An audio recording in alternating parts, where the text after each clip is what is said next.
Hello there, Bluegrass buddies and fiddle friends. It's your old pal Mike Mitchell here from the Floyd Music School and the Mike Mitchell Band for another Bluegrass Unlimited fiddle lesson for Bluegrass Unlimited magazine. Many thanks to my good buddy Dan Miller for inviting me to be a part of bringing the weekly Bluegrass magazine right to your inbox.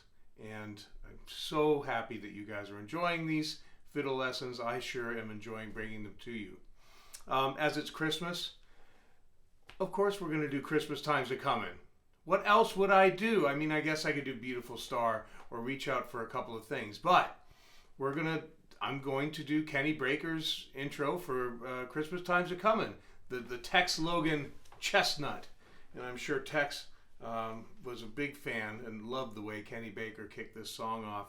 So earlier today I was looking around YouTube and I found Bill Monroe and the Bluegrass Boys from 1974 or 1975 on the Carl Tipton Show, which was on Channel 5, WLAC television in Nashville, Tennessee.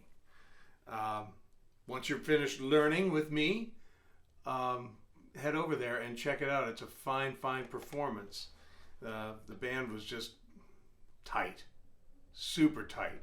It's really, really good performance. So let me play it for you. 2, 3, and...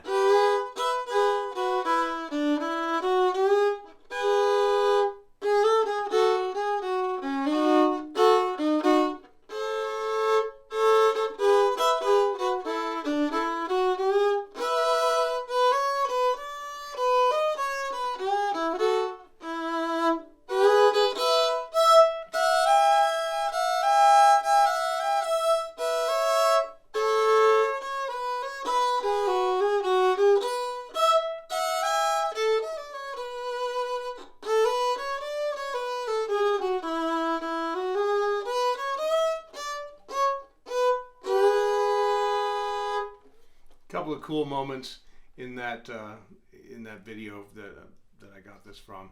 One is on the B part when Baker breaks into the G sharp over E. He gets a little bit of what I call a stank face. He's like, yeah, this sounds pretty cool. And then at the end, he's leaning into stage left, looking at Monroe, sort of kind of making sure he's ending the break and Monroe's getting ready to come in. And he does a little nod. Very cool. Let's get into this, shall we? Of course, swing. And we're going to walk these triplets. We're going to have a B over a G sharp. And then we're going to rock the bow. We're going to seesaw to an E over that same B. We're going to be holding the index finger down on the A string until we lift it off for an open A-D little drone note. So here we go. And definitely for those of you who are late beginner, early intermediate, this is something very cool and something that we all rely on. Don't lift a finger. Rule of thumb, my friends. Don't lift a finger. And then we're going to go down on the D string to F sharp, fat finger on E, lift the whole thing off, and then E, F sharp, G sharp, underneath B. That's our first phrase, people. All right, fiddlers, 1, 2, you know what to do.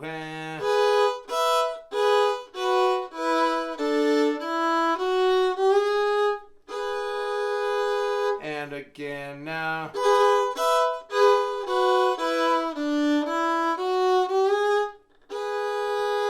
Fantastic. Moving forward to the next phrase, we have a triplet, G sharp A, G sharp, and don't slur the whole thing. I know a lot of us, we would slur that triplet into the first note of the next phrase.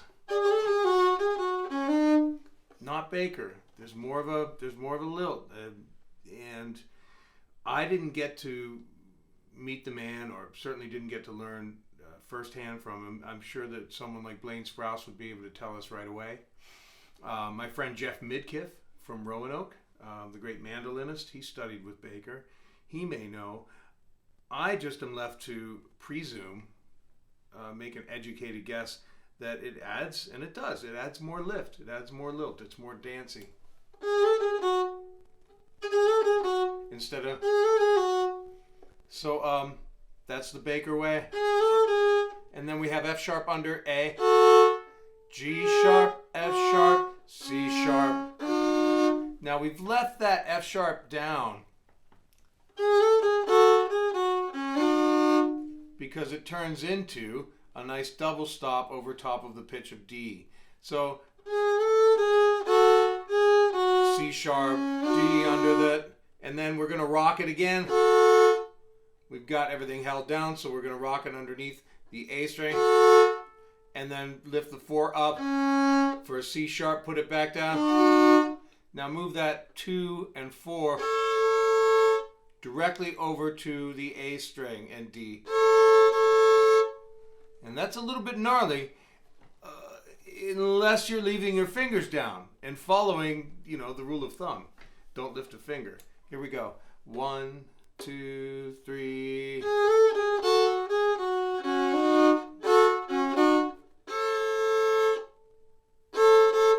And then there's just a quick little shuffle, which is going to bring us back into phrase 1.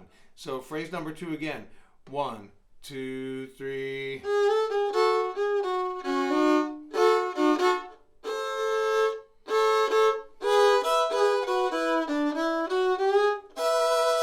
Phrase 4, my friends.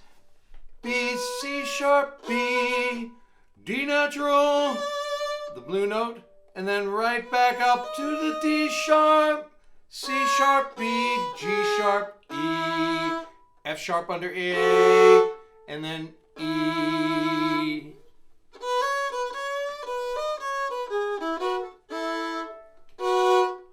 Sorry, F sharp under A, and then a single E. There's so much double stopping and droning. I don't immediately play the single note, but it does make it awfully musically interesting when I remember to. So let's hit that 4th phrase again. 2, 3.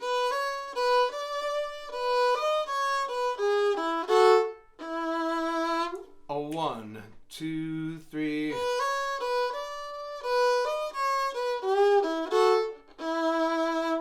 All right, let's kick off the whole A part around that same tempo. 1, 2, ready, and...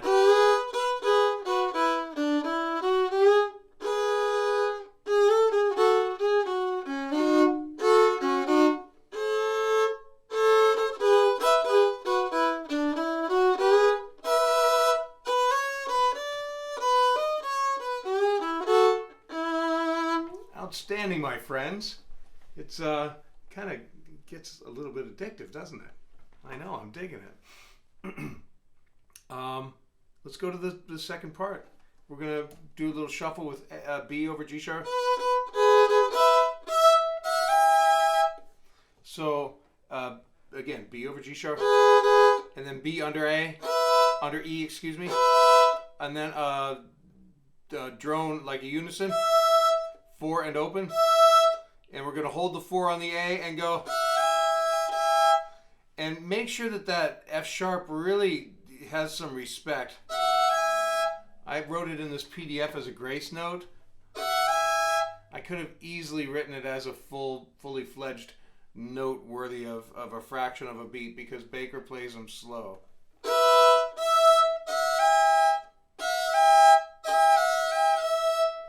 That's it.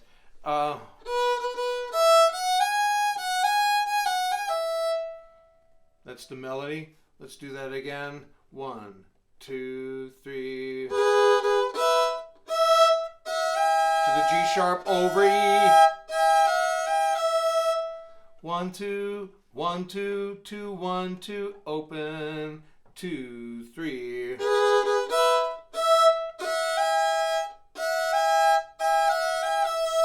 And then a single note, no drone. Nice.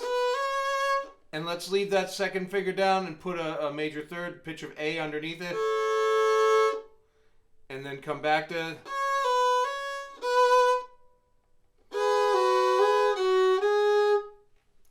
C sharp, B, C sharp, B. Hold that B, and G sharp, F sharp, G sharp, F sharp, G sharp. Let's put both of those phrases together, people. Well, up in the B part. 1, 2, 3. Can't you hear them blues ringing, ringing?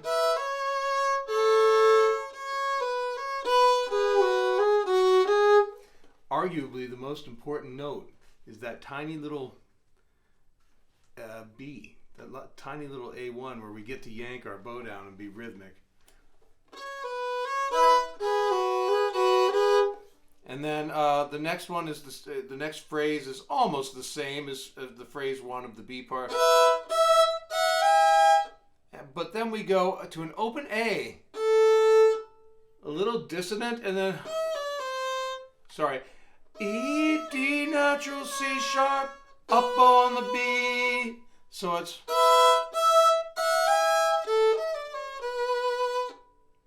let's do that again. 2, ready, and.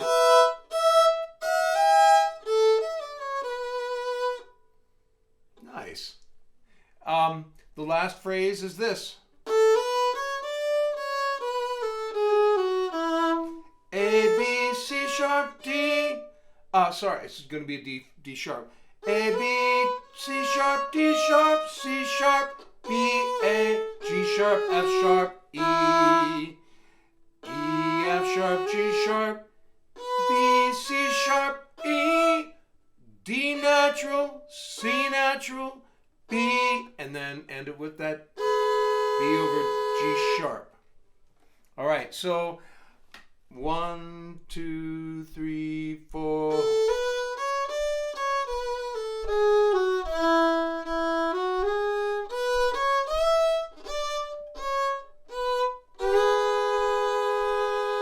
And Bob's your uncle. Robert is your mother's brother. 1, 2, 3, 4.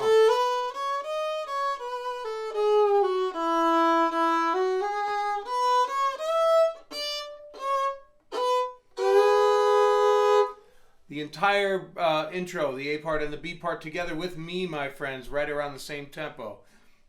1, 2. 1, 2, ready, hand.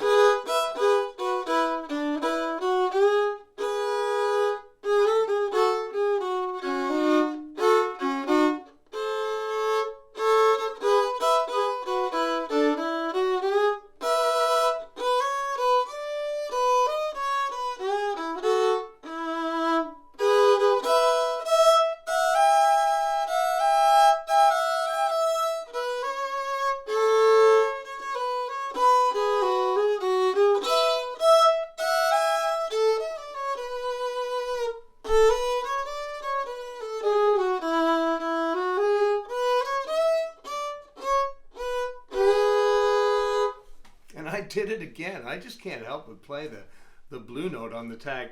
Da da da da. And I'm unapologetically just going to do it because that's what's feeling right for me.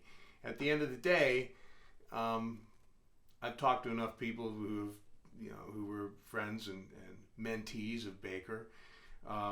My friend Mike Hartgrove talks a lot about how Kenny Baker would say, play it yourself, play it your own way. Don't try and play exactly like me.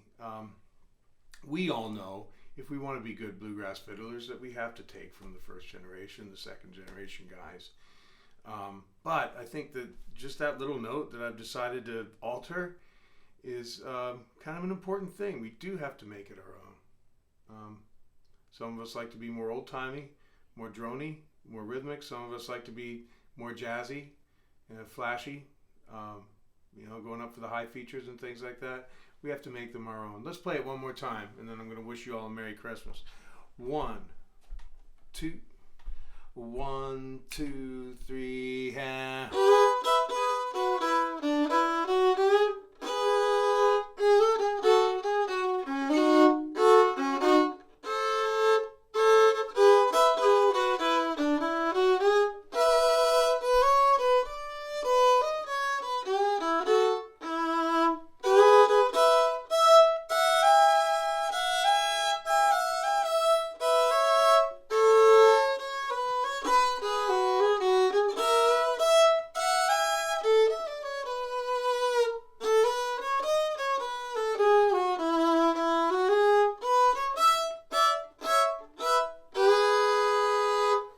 just never know what that Mitchell's going to do.